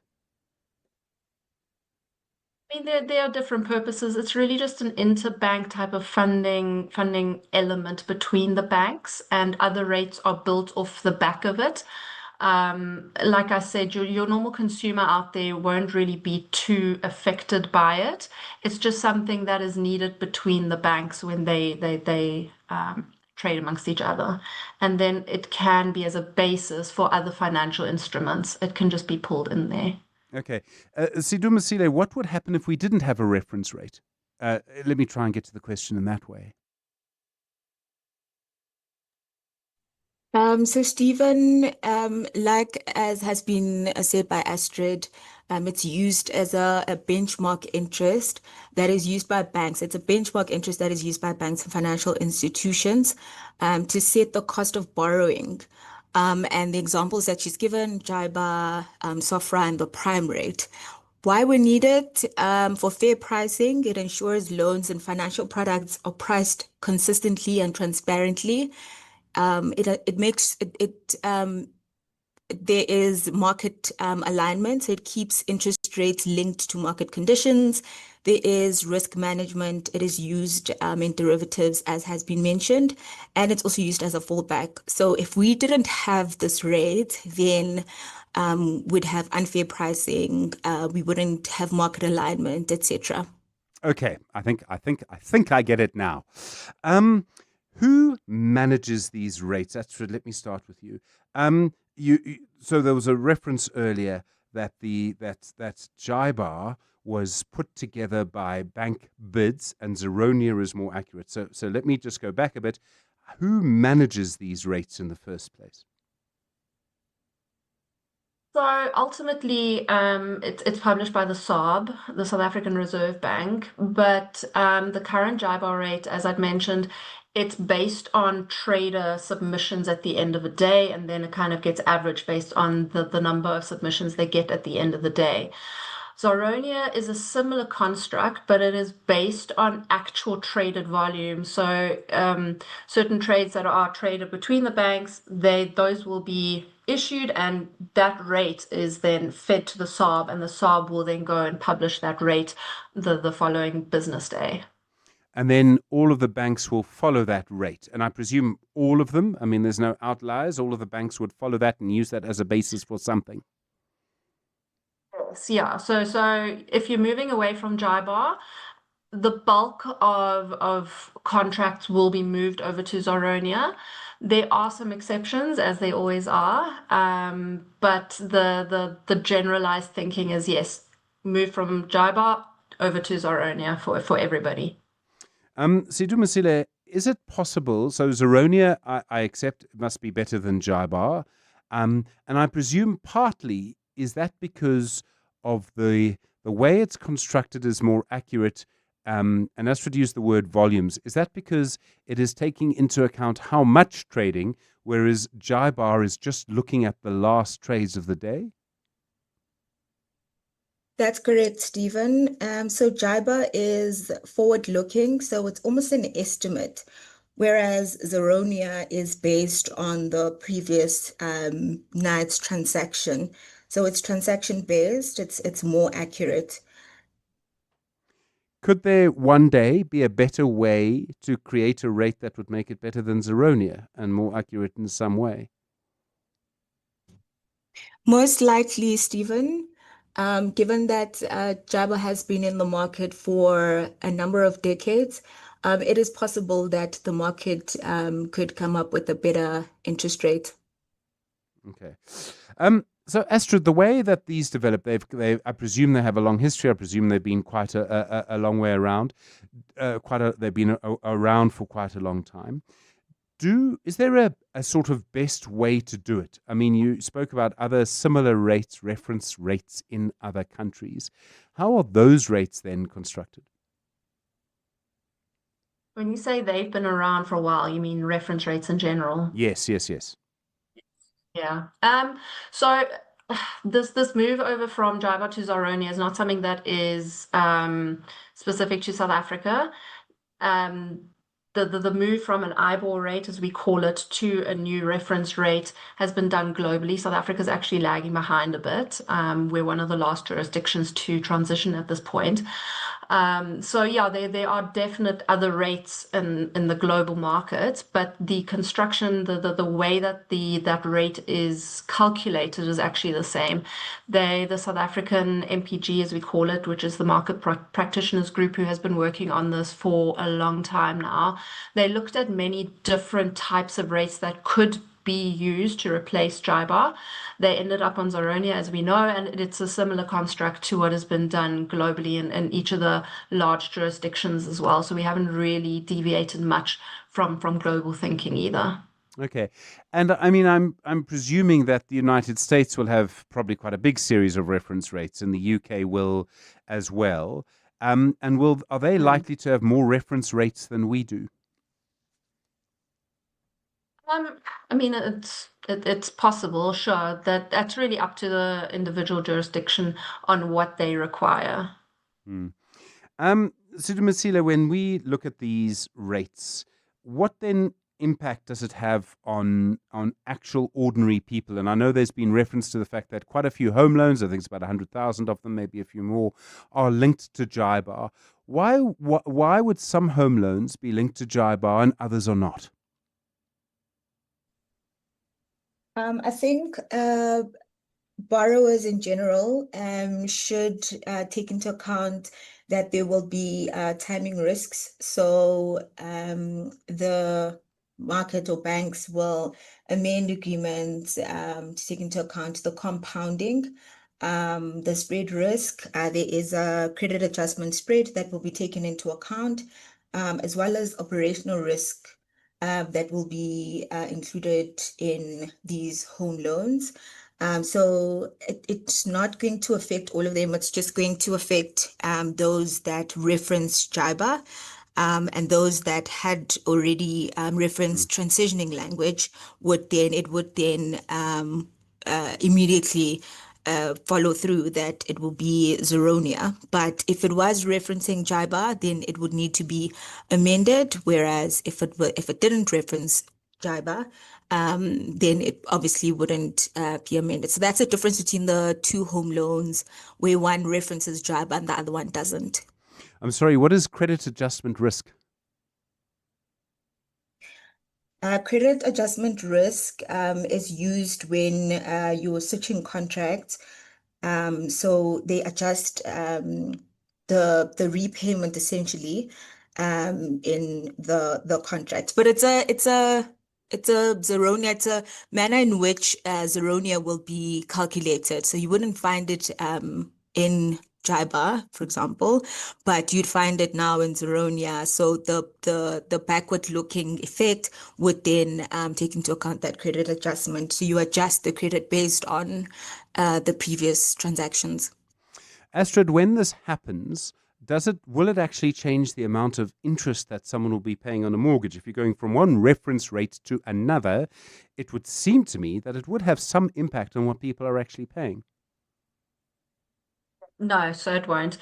The whole principle behind the move from Jaiba to Zoronia is a principle of economic equivalence. It means that you shouldn't have any sort of economic impact in that move from the one reference rate to the other. The credit adjustment spread that Silumisile also referred to is a spread that they put on top of the pure Zoronia rate to ensure that this new rate is the same level as your Jaiba rate currently. So when you switch from one to the next, the level ought to be the same. There's a lot of difficult math behind it, but essentially it just takes into account that differential between the two rates. So there really shouldn't be an impact, no. So Astrid, if I had just got an email that asked me to open a PDF to examine a contract because one thing's going from Jaiba and one thing is going to, and it's now going to Zoronia, if I had one of those mortgages, and it turns out that what I am paying is not going to change, my next question, knowing nothing about how any of this works, would be, then why the change? If you see what I mean. Yes, it comes down to the robustness of the underlying rate. So the bulk of the use of Jaiba isn't in your retail mortgages or anything. It's between the banks. And because the Jaiba rate was open to manipulation, that can then mean that your banks who have the bulk of the use of that particular rate, they could potentially, they haven't as far as I know in South Africa, but they could potentially shift the rate to then move their positions or make them look like they have better positions than what they have. And that is the reason why we need to move. Unfortunately, anyone who has a home loan that references Jaiba will be impacted by it, but they just need to know that at the end of the day, they actually have a more robust rate, but it's just the technicals, the fundamentals of the rate that has changed to make it less susceptible to any sort of manipulation. Other than that, there should not be any impact on your normal homeowner. You're at Investment School on The Money Show. We're discussing the end of Jaiba and the arrival of Zoronia. We're talking really about reference rates that banks use to lend money from one to the other and why reference rates are important. Astrid Rabe is an Associate Director at Deloitte. Sidumusele Zekhali is a Senior Associate in Banking, Finance and Projects at CDH. They're our guests on Investment School tonight. It's 8 minutes to 8. Beyond every boardroom is a story waiting to be written. A story of a business and its potential, of a community that thrives, a hospital that serves, and energy that powers millions of dreams. It's a story that only gets better with a partner that has the expertise and solutions to make it a reality. At ABSA CIB, we are invested in your story, and we invite you to write it with us, because your story matters. ABSA. An authorized FSP and registered credit provider. Selling your car to We Buy Cars is easier than most things, actually. Ready for an offer? Complete the form on webuycars.co.za and you're already halfway there. The quickest, easiest way to sell, by far. On the hunt for your next ride and your next adventure? We Buy Cars makes it simple to find your match among 12,000 plus vehicles, whether buying or selling. Visit We Buy Cars. This festive, turn your family meetings into family eatings with the Nando's Festive Fill-Up Meal. A full flame grilled chicken, 2 sharing sides, 4 cheesy rissoles, 2 Cabo Societies, 2 Nando's rolls, and a 1.5-liter Coca-Cola for only $3.99 to enjoy at your place. And if your family meeting is at our place, get 40 Rand off. Nando's. Oh, what a place. The Money Show, Stephen Grootes, is brought to you by Absa CIB. Discover the latest trends shaping digital assets across Africa. Download the Absa Africa Digital Assets Insights 2025. The Money Show. Investment School. In Investment School tonight, we're talking about the end of JIBAR and the arrival of Zeronia. These are reference rates and why they're important. Sidumasile Zakhali is a Senior Associate in Banking, Finance and Projects at CDH. Astrid Rabe is an Associate Director at Deloitte. Sidumasile, when you are moved from one rate to another, let me go back a little bit, actually, because this is a technical area. Is there a difference between how much one rate moves compared to the other? In other words, I suppose the correct word might be volatility. If they are both at value X, would you expect them to move up and down in the same way over time? Or would one be more likely to be slightly more variable or volatile than the other? Thanks, Stephen. One would be more volatile than the other. If one is forward-looking, would think that the backward-looking would there would be a difference between how they're calculated, given that the one built in credit and liquidity and the other doesn't. Given that the one could be risk-free or backward-looking, so there will be differences between how they are calculated. Okay, so which one is more volatile, Zeronia or JIBAR? Is it possible to know now? I think that Zeronia, given that it is more, so JIBAR is more volatile, and hence the move to Zeronia. So you'd want a more accurate rate, and I think that's why that informs the move to Zeronia. But it would be a commercial discussion that would be had with the respective lender. Okay, okay. Astrid, what would make one? So why is being forward-looking give you a different sort of measure of volatility than being backward-looking? I suppose, to put it another way, what is it about Zeronia that makes it more stable than JIBAR? So the backward-looking element means that it's based on actual trades that have happened in the past, as opposed to being a forward-looking estimate, which is what JIBAR is. So JIBAR is based, like I said, based off of trade volumes going forward, but estimated rates. So it's because of the estimation element of it, it'll work a little bit differently. There are obviously other operational elements that come in here on forward-looking versus backward-looking. But that's something that your large financial institutions would be more worried about.